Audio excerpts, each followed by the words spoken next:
कलाम पाऊँ।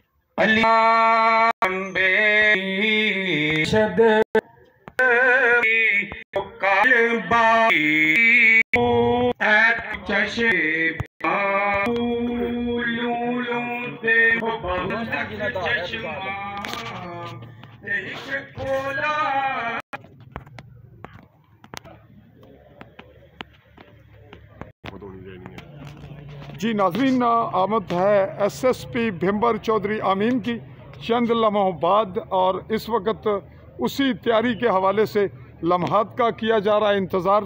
बस चंद लम्हों बाद आया चाहते हैं SSP भिंबर।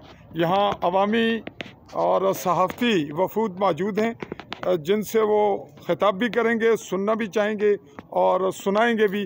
चंद लम्हों बाद रखिएगा इंतज़ार।